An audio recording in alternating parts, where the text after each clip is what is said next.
لا إله إلا الله محمد رسول الله عليه صلاة الله وآله والأحبة. Assalamualaikum warahmatullahi wabarakatuh. Alhamdulillahillazi hadana lihaza wa ma kunna linahtadiya laula an hadanallah. Asyhadu an la ilaha illallah la syarikalah wa asyhadu anna Muhammadan abduhu wa rasuluh. La nabiyya ba'dah. Allahumma salli wa sallim ala rasulillah wa ala alihi wa sahbihi wa mawalah. A'udzu billahi minasyaitonir rajim. Ya ayyuhalladzina amanu taqullaha haqqa tuqatih wa la tamutunna illa wa antum muslimun. Ya ayyuhan nasu taqrabukumul ladzi khalaqakum min nafsin wahidah wa khalaqa minha zawjaha wa batha minhuma rijalan katsiran wa nisaa'a. Wattaqullaha allazi tasaaluna bihi wal arham innallaha kana bikum raqiba. Ya ayyuhalladzina amanu taqullaha wa qulu qawlan sadida yuslih lakum a'malakum wa yaghfir lakum dzunubakum wa may yuti' rasulahu faqad faza fawzan 'azima amma ba'd. Fa inna asdaqal hadits kitabullah wa khairal hadi hadi Muhammad sallam wa syarrul muhdatsatuha wa kullu bid'atin dhalalah. Kaum muslimin dan muslimat rahimakumullah di mana saja Anda berada yang dapat mengakses pembicaraan ini. Mudah-mudahan kita semua mendapatkan rahmat Allah. Karena dengan rahmat Allah itulah kita berharap kita diberikan Allah keselamatan. Karena seluruh amal-amal kita itu tidak akan berfungsi manakala kita tidak mendapatkan rahmat Allah. Ya. La tadkhulul jannata bi'amalikum. Kamu jangan berharap akan masuk surga karena amal-amal kamu. Ya. Para sahabat bertanya, apakah engkau juga begitu Rasulullah? Iya, wala ana. Nah, tetapi selamatnya kita masuk surga karena rahmat Allah. Nah, kita berharap bahwa dalam perjalanan hidup kita ini kita senantiasa mendapatkan rahmat Allah sehingga apapun yang kita perbuat di muka bumi ini akan bernilai amal soleh. Karena kita tidak akan melakukan sesuatu manakala kita dirahmati Allah, kita tidak akan melakukan sesuatu yang akan mendapatkan kemurkaan Allah. Salam dan salawat mudah-mudahan Allah senantiasa limpahkan atas manusia pilihan Allah Muhammad bin Abdullah Rasul salam, para sahabatnya, ahli baitnya, tabi'in, tabi'in, dan siapa saja mereka yang siqah kepada manhaj salaful ummah mengikuti Rasul dan para sahabat sampai akhir zaman. Kemudian kita ketahui bahwa kesesatan itu ada dua ciri penting. Ya, ada dua ciri penting sebagaimana yang kita temukan di dalam surat An-Nisa ya, 115. Ini menjelaskan dengan begitu gamblang dan akurat bagaimanakah ciri-ciri utama dari sebuah pemikiran, sebuah pemahaman, sebuah aliran, sebuah agama, sebuah doktrin, bahkan sebuah ideologi. Akan kita ukur dengan ukuran ini karena ini merupakan ciri penting ya, yang dimiliki oleh apakah individu, apakah kelompok, apakah yang namanya aliran, apakah namanya agama, apakah namanya ideologi. Ini merupakan tolok ukur yang datang dari langit. Tolok ukur yang Allah turunkan ke muka bumi ini. A'udzubillahi minasyaitonir rajim. Wa may yushaqiqir rasula min ba'di ma tabayyana huda. Ya, wa yattabi' ghayra sabilil mu'minin nuwallihi ma tawalla wa nuslihi jahannam wa sa'at masira. Barang siapa mendurhakai Rasul setelah datang kepada mereka penjelasan tentang hidayah dan mereka mengikuti jalan yang bukan jalan orang-orang mukmin. Nuwallihi ma tawalla wa nuslihi jahannam.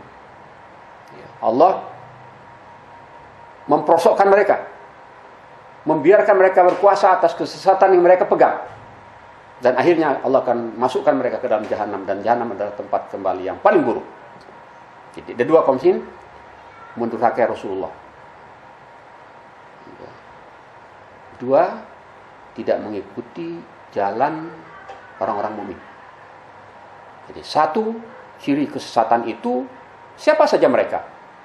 Mungkin saja mereka mengaku muslim, mungkin mereka mengaku tokoh, mungkin mereka mengaku penganut ideologi apa, pemikiran apa.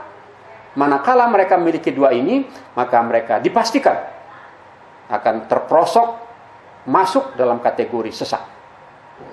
Mendurhakai Rasulullah dan tidak mengikuti manhaj para sahabat. Nah, kita berharap kaum muslimin kita diberi Allah hidayah. Karena biar gimana pun juga bahwa hidayah ini sesuatu yang mutlak. Mutlak ya, kita perlukan. Hanya dengan hidayahlah kita bisa mendapatkan rahmat Allah, dengan hidayahlah kita mendapatkan kelurusan pemikiran, dengan hidayahlah kita bisa beramal-amal yang dinilai Allah di sisi Allah. Ya. Dan ini kuncinya. Kuncinya pada hidayah. Nah, hidayah ini sangat terletak kepada kelapangan dada kita dalam menerima kebenaran dari Allah. Ya. Dan Ibnu Qayyim Al-Jauziyah dalam sebuah risalah kecil, beliau menulis ya, ada semua masalah kita sangat butuhkan hidayah. Tatkala kita bingung, kita memerlukan hidayah agar kita bisa menentukan sikap. Tatkala kita tenggelam dalam kebodohan, kita perlu hidayah agar kita mencintai ilmu. Tatkala kita tenggelam dalam kesesatan, kita perlu hidayah agar kita bisa bertobat. Tatkala kita dihadapkan pada dua pilihan, maka kita perlu hidayah agar kita memilih yang benar. Tatkala kita gamang melihat hari ini, kondisi hari ini, kita perlu hidayah agar kita tahu ini hak dan ini batil. Ya, jadi hidayah sangat kita perlukan dalam hidup ini, dan tidak bisa tidak. Karena tanpa hidayah maka kita pasti tersesat. Dan satu hal yang tidak kalah penting kaum muslimin, di dalam surat Al-An'am ya, nah, ya, ini disebutkan bahwa kelapangan dadalah dalam menerima Islam, dan itu merupakan karunia Allah. Fama yuridillahi ayyahdiyahu yashrah sadruhu lil Islam.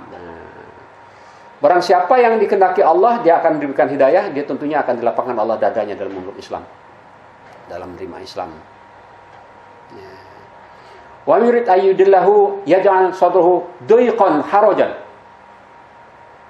Barang siapa disesatkan Allah, maka dia akan, dadanya akan sesak, sempit, berat. Karena yasu'adu fis sama, kondisinya bagaikan mau mendaki ke langit, berat. Nah, ini kita perlu berhati-hati. Bagaimana kita dalam menerima Islam ini, menanggapi Islam, merespon Islam? Ya. Apakah kita tergolong yang merasa Islam ini kok berat amat, keras amat? Islam tidak ada ajaran keras. Ya, Islam ya Islam. Islam tidak ada ajaran yang lembek. Islam ya Islam. Lembek dan keras itu tergantung situasinya. Satu ketika kita diperintahkan asyidda ulal kufar, misalnya. Kesannya keras, tidak, ini perintah wahyu ini. Perintah wahyu. Satu ketika kita dipesankan oleh Muhammad bainahum. Ini wahyu. Kalau kita mengesankan Islam itu keras, maka sebenarnya hati kita keras. Nah, kita perlu memohon kepada Allah agar kita diberi Allah kelapangan dada menerima Islam. Dan itu merupakan pintu selamat kaum muslimin. Ya. Kita diberikan Allah kelapangan menerima Islam. Ya, sami'na wa ta'na, kami dengar ya Allah dan kami akan taati. Dan itu tidak mudah kaum muslimin. Ya, tidak mudah. Kita melihat bagaimana pemikiran-pemikiran orang hari ini dalam melecehkan Islam, mereka membentuk opini sehingga seakan-akan pemikiran-pemikiran mereka sangat cerdas. Seakan-akan pemikiran mereka itu sangat toleran. Seakan-akan pemikiran mereka itu sangat manusiawi. Ya. Seakan-akan pemikiran mereka itu sangat menghargai HAM. Ya. Padahal kalau orang-orang beriman konflik, dia akan merasa tunduk pada Allah. Ya. Dia punya kebebasan, tapi kebebasannya terbatas. Dibatasi Allah dengan syariat agar tidak melampaui batas. Dia mungkin suatu ketika dia berkuasa, tapi kekuasaannya sangat terbatas. Karena kekuasaannya harus mengikuti ketetapan Allah. Ya. Suatu ketika mungkin dia punya kekuatan, tapi kekuatannya juga terbatas. Karena kekuatan itu akan ditasurkan di jalan Allah. Nah, kita sering mendengar konflik. Ada pemikiran-pemikiran yang dijadikan sebuah opini di kalangan masyarakat, dan itu mereka coba memasarkan itu, dan padahal sebetulnya pikiran-pikiran sangat menyesatkan. Ya. Sebagaimana kita tahu bahwa Cheryl Bernard, seorang peneliti di dalam Rand Corporation. Rand Corporation ini adalah sebuah lembaga swasta yang didanai oleh kekuatan kufar, yang mereka melakukan suatu penelitian, terutama penelitian bagaimana menghadapi dunia Islam. Nah, mereka menyebutkan bahwa umat Islam itu terbagi dalam 4 kategori. Ya. Kategori ini mereka bagi dalam upaya mereka untuk bagaimana menghadapi masing-masing kategori. Bagaimana memanfaatkannya dalam mensukseskan keinginan mereka memadamkan cahaya Allah. Ya. Jadi apapun yang dilakukan orang kafir itu pada dasarnya satu saja tujuan mereka, bagaimana memadamkan cahaya Allah. Yuridu nurutfi'u nurullah biafwahim. Mereka menginginkan dengan lisan-lisan mereka itu mereka memadamkan cahaya Allah. Ya. Wallahu mutimmu nuri wal kafirun. Tapi Allah akan menyempurnakan cahayanya walaupun orang-orang kafir tidak suka. Ada beberapa opini yang bisa saya sebutkan di sini dengan tidak mengurangi kecerdasan kita, kecermatan kita, upaya-upaya kita untuk memahami hal ini. Ya, yang pertama, ada kata-kata yang sangat menyesatkan. Tadi sudah kita katakan ciri aliran sesat itu 2. 1, menentang Rasul. 2, mereka menyelisih para sahabat. Ya.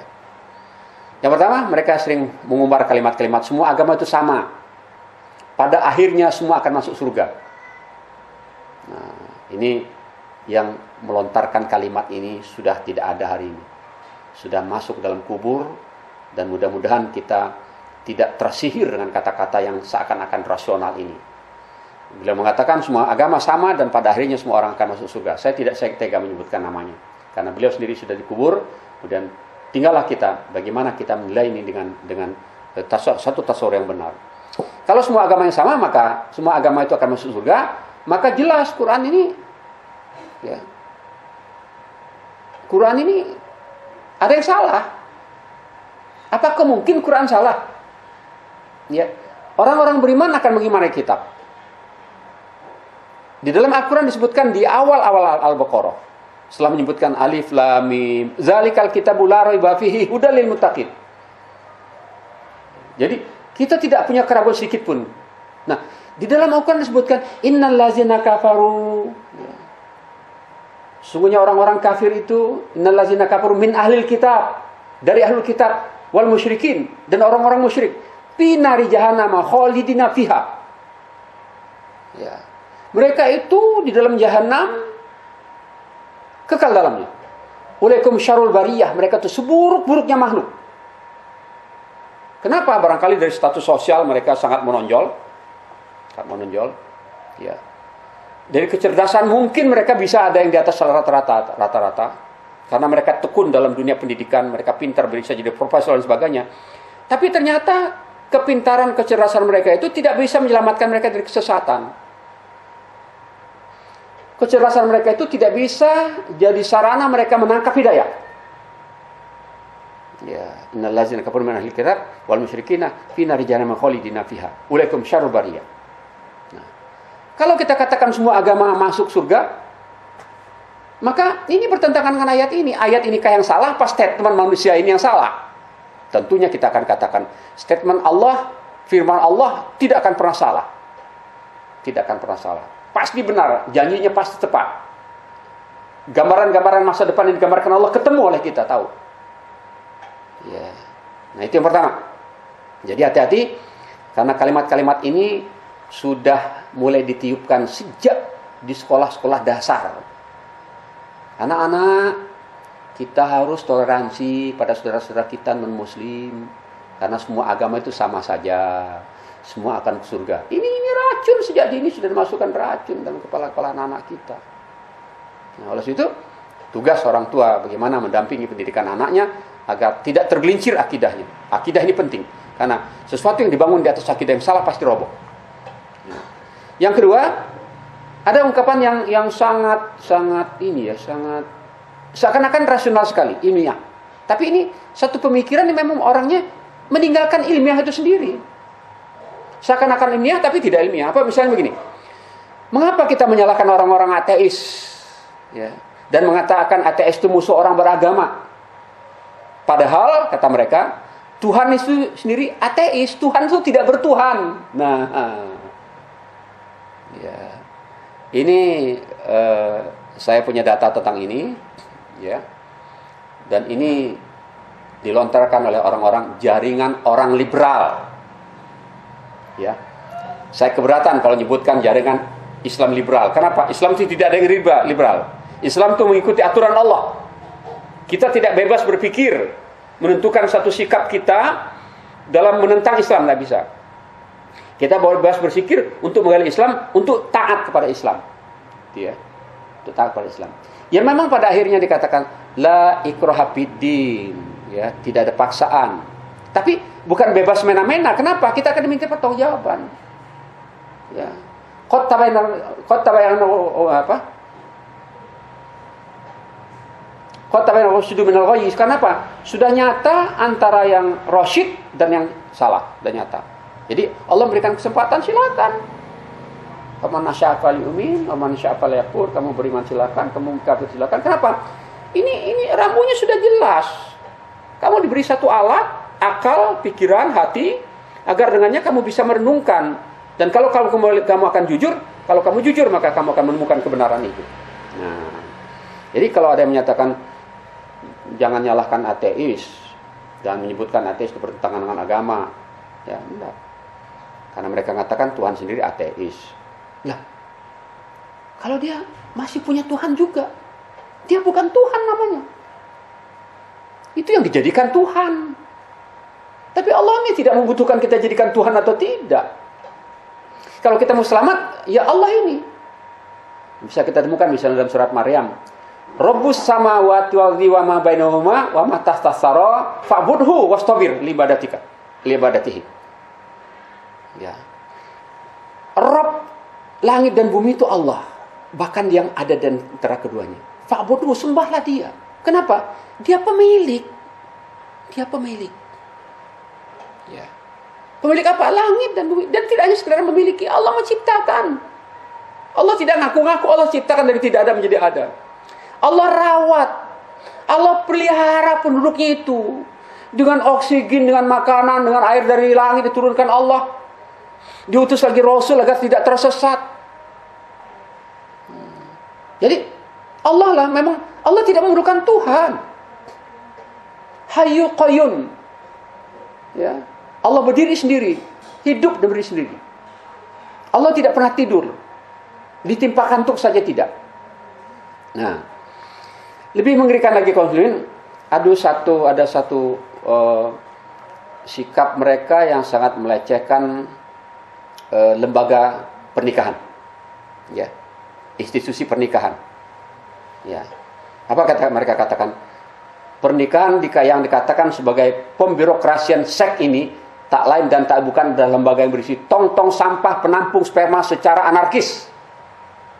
Bayangkan, di rumah tangga itu yang dibina atas dasar pernikahan itu, mereka katakan tong-tong sampah yang penampung sperma yang anarkis telah membelah-belah manusia dengan klaim-klaim yang sangat menyakitkan. Ya.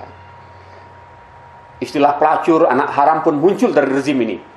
Perempuan yang melakukan seks di luar lembaga ini dengan sangat kejam diposisikan sebagai perempuan yang sangat hina, tuna, lacur, dan tak pantas menyandang harga diri. Itu kata mereka. Padahal apa bedanya pelacur dengan perempuan yang berstatus istri? Nah, ini kan sangat luar biasa pikiran-pikiran ini ya. Rusaknya pikiran ini. Jadi kalau tidak salah, kalau salah satu mu'allaf yang sekarang ini luar biasa kecerdasannya dalam menatap Islam, mempelajari Islam, beliau adalah Felix Xiao. Dia menyatakan, hati-hati, kita sekarang ini berada pada suatu zaman yang meluncur ke arah yang ketidakwarasan yang dengan derasnya. Iya, kita saksikan bagaimana orang Islam itu tidak suka dengan Islam. Bagaimana tatkala beberapa waktu yang lalu diurai tentang surat Al-Maidah 51, orang kaget-kaget, padahal ayat yang senada ini bukan satu ayat, puluhan ayat yang senada ini. Tapi karena manusia muslim tadi itu jauh dari Islam, sebagaimana tadi belum sempat kita uraikan, Cheryl Bernard itu membagi menjadi 4 kategori. Kategori pertama adalah kategori yang mereka sebut tradisionalis, yang itu cuman lebih cenderung pada ngumpul-ngumpul rame-rame, ya, ngeriung-ngeriung, ya, pokoknya kumpul lah. Ada yang disebut oleh beliau sebagai nasionalis, yang memperjuangkan sepetak bumi untuk bisa berkuasa di situ, ya. Ada yang sebutnya sebagai fundamentalis, ya, yang memaksakan kehendak kata mereka, ya. golongan-golongan yang memaksakan kehendak agar bumi ini diatur oleh syariat Allah. Dan ada yang mereka sebut sebagai Islam liberal. Nah, Islam liberal lah yang sedang kita bahas hari ini. Bahwa sebenarnya tidak ada Islam liberal. Yang ada adalah jaringan orang-orang yang liberal pemikirannya. Islam tidak ada yang liberal. Islam tidak ada yang moderat. Islam tidak ada yang anarkis. Islam itu adalah satu Islam. Ya, Islam yang diturunkan Allah untuk menjadi rahmat di muka bumi ini. Baik, kita teruskan. Jadi mereka mengatakan bahwa padahal apa bedanya pelacur dengan perempuan yang berstatus istri? Posisinya sama. Ya. Mereka adalah penikmat dan pelayan seks laki-laki. Nah, ini kan satu ungkapan yang sangat keji. Hati-hati kaum muslimin. Ya. Mereka ini ada di sekitar kita. Bahkan mereka ini menguasai perguruan tinggi, terutama perguruan tinggi Islam, banyak dimasuki oleh pemikiran-pemikiran seperti ini. Ya. Mereka mengatakan, tidak, pernikahan adalah konsep aneh dan menurutku mengerikan untuk kupercaya. Itu dalam sebuah buku yang berjudul Tuhan izinkan aku menjadi pelacur. Iya, ini kan luar biasa. Tuhan izinkan aku menjadi pelacur. Ya. Nah, yang berikutnya barang satu hal lagi. Ada dua sebenarnya, tapi satu saja. Mereka katakan begini. Apakah kisah-kisah dalam Al-Quran itu semuanya faktual, pernah terjadi? Masya Allah. Quran itu isinya di samping mengajarkan tauhid, ya, menjelaskan tentang syirik, juga menjelaskan tentang apa yang akan didapat oleh manusia-manusia yang bertauhid, bahaya apa yang mengancam orang-orang yang syirik. Nah, penjelasan-penjelasan itu ada yang lewat kalimat-kalimat, janji-janji, ancaman-ancaman, ada yang lewat kisah-kisah. Ya. Bahkan kisah-kisah dalam Quran itu dijelaskan itu hak. Ya. Allah menyebutkan hak. Bisa dilihat misalnya dalam surat Yusuf. Ya. Ayat yang saya ulangi, surat Hud, ya. Ayat yang ke-120 jelas sekali. Wa kullan naqsu 'alaika min anba'i rasul ma nusabbitu bihi fu'adak. Ya. Tiap-tiap kisah Rasul yang kami turunkan itu Muhammad kepada engkau, itu adalah untuk meneguhkan hatimu. Ya. Waja'aka fi hazil haq, itu adalah kebenaran. Jadi kalau di sini dikatakan apakah benar kisah-kisah dalam Quran itu terjadi secara faktual, itulah salah satu upaya mereka untuk membuat kita menjadi ragu terhadap Al-Quran. Ya.